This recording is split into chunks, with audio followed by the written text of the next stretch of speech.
50, mira cómo dice. Entonces Caifás, uno de ellos, sumo sacerdote aquel año, le dijo: vosotros no sabéis nada, ni pensáis que nos conviene que un hombre muera por el pueblo, y no que toda la nación perezca. Esto no lo dijo por sí mismo, sino que como era el sumo sacerdote aquel año, profetizó que Jesús había de morir por la nación, ¿sí? Y no que la nación perezca. Aunque su mayor preocupación era la pérdida de su propia posición de liderazgo. Y lo que estaba fuera de toda duda es que Jesús estaba en contra de que siguieran usando la religión en su propio beneficio. Usted sabe lo que hizo el Señor cuando comenzó su ministerio allá en Juan capítulo 2, cuando expulsó a los mercaderes, y en el final de su ministerio hizo lo mismo. Así que en ese entonces, hermano mío, ellos estaban más a gusto y con sus privilegios sin ningún Mesías. En realidad, este mundo, hermanos míos, a ellos les gustaba como estaba. Lo único que quitarían sería la molesta presencia de los romanos, ellos. Pero todo esto tenían una cómoda posición los líderes. Por eso no querían reconocer a Jesús como el Mesías.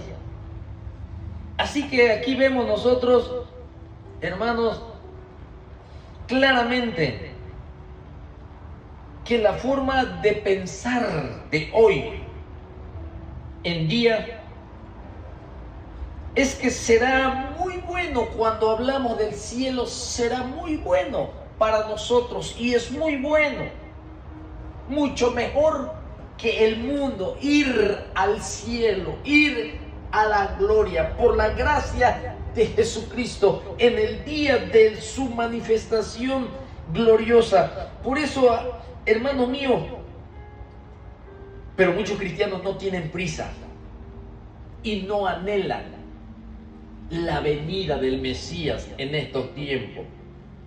Sí. Así que había mucha injusticia en el juicio de nuestro Señor Jesucristo. Aquí vemos entonces cómo este juicio se desarrolló precipitadamente. Todo fue muy rápido y no era normal reunir a todo el Sanedrín a altas horas de la noche para juzgar a un detenido. Y menos en la noche de la Pascua, donde todas las familias estaban en su reunión tan importante de celebrar la fiesta de Jehová. Pero la mayor preocupación del Sanedrín en estos momentos no era el de hacer justicia, sino que actuaban de noche y con rapidez por temor a las posibles reacciones incontrolables de las multitudes. Recuerdan que ellos mismos decían: no en la hora de la Pascua ni de la fiesta, para que el pueblo no se alborote. Así que ellos buscaron la mejor manera de sacar adelante sus malvados deseos y planes, con un reo convicto para llevarlo a la muerte. Aquí en el versículo de Marcos 14, en el versículo 63 entra al escenario Pedro. Pero voy a aludir a lo que está pasando con Pedro. porque me quiero enfocar exclusivamente a todo lo que le rodea los sufrimientos de nuestro Señor Jesucristo, a todos los actos malvados que estuvo en contra de Él, porque esto es parte del Evangelio, esto es parte de la salvación, esto es parte de la obra de Cristo Jesús al venir y buscar y salvar lo que se había perdido. Por eso voy a tocar este punto en donde dice la palabra de Dios que buscaban testimonio contra Jesús, pero no le hallaban. Ya lo leímos aquí. Dice la palabra de Dios aquí. Dice en el 56, porque muchos decían mentiras, falso testimonio contra él, mas sus testimonios no concordaban.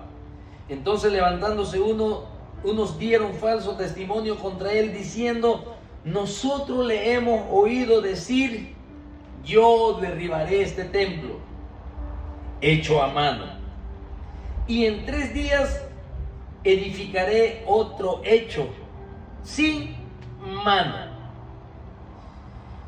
Ahora vemos y continuamos con este juicio de Jesucristo, estando primero con Anás. Se reunieron de emergencia en la noche en la casa de Caifás, el Sanedrín, los miembros de allí, y al amanecer ya están oficialmente como debe de ser, pero con la decisión tomada de llevar a la cruz, sentencia de muerte, injustamente. Y aquí vemos nosotros que no podían encontrar una acusación concreta, ni tampoco habían testigos que la pudieran avalar.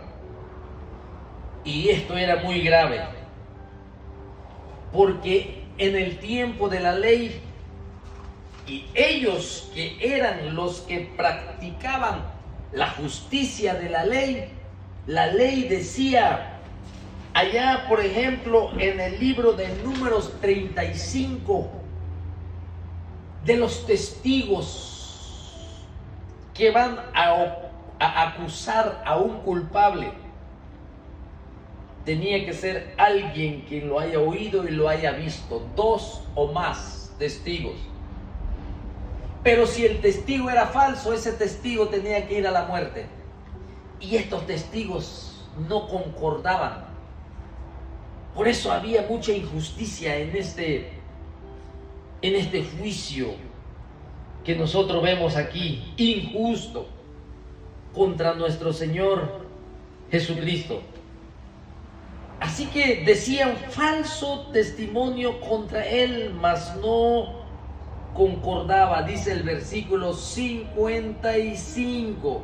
Y los principales sacerdotes y todo el concilio buscaban testimonio contra Jesús para entregarle a la muerte, pero no lo hallaban. Tenían dificultad para acusar a nuestro Señor Jesucristo, que es la luz del mundo, que es la pureza más grande existente en todo el universo, sin contaminación, sin manchas, sin malicia, sin envidia, sin pecado, puro, santo. Qué difícil poder acusar a un inocente de la calidad de nuestro Señor Jesucristo. Por eso todas las acusaciones que estaban en contra de él eran presentadas falsas y no concordaban, dice el versículo 55. Así que podemos ver nosotros aquí que combinaron mentira con verdad. ¿Dónde? Aquí, donde ellos dijeron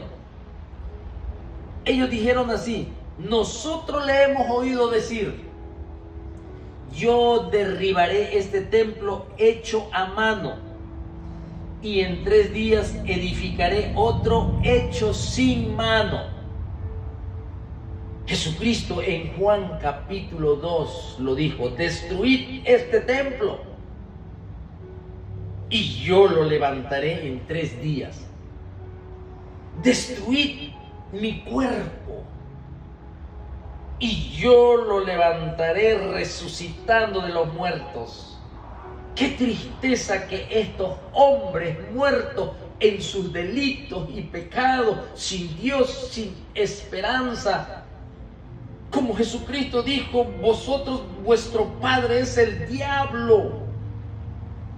No podían entender las palabras espirituales que nuestro Señor Jesucristo estaba hablando. Como lo dice allí en Corintios, el hombre natural no percibe las cosas que son del Espíritu, porque la palabra de Dios se tiene que discernir espiritualmente. Y aquí ellos dicen, mezclan verdad y mentira. Nosotros le hemos oído decir, yo derribaré este templo hecho a mano y en 3 días edificaré otro hecho sin mano. Esta es la manera más diabólica, la manera más diabólica de mentir, porque es una mentira en la que hay un elemento de verdad. Él estaba hablando, Jesucristo, de un templo. Él estaba hablando de su cuerpo. Él estaba hablando del tabernáculo de Dios sobre la tierra, en donde Dios Padre había señalado a nuestro Señor Jesucristo como su Hijo amado, su representante, el que manifestaría su carácter a los hombres. El tabernáculo de Dios sobre la tierra era nuestro Señor Jesucristo. Y Él dice, destruid este templo y yo lo levantaré al 3er día. Y estos hombres mezclan una mentira diabólica con un poco de verdad. Y ellos dicen, nosotros le hemos oído decir, yo derribaré este templo hecho a mano. Y en 3 días edificaré otro hecho sin mano. Jesucristo nunca dijo eso. Léalo usted en Juan capítulo 2. Cuando dijo, ¿qué señal das tú cuando limpió el templo? ¿Sí? Las mentiras, hermanos, y las falsas acusaciones en este juicio injusto contra el Cordero de Dios, hermano mío, que era olor fragante al Padre, el Creador de los cielos y de la tierra. Aquí vemos esas mentiras sobre nuestro Señor Jesucristo y las falsas acusaciones, las armas favoritas que Satanás ha utilizado en todas las épocas. La mentira y las falsas acusaciones, mentiras diabólicas, en donde mezclan mentira y verdad.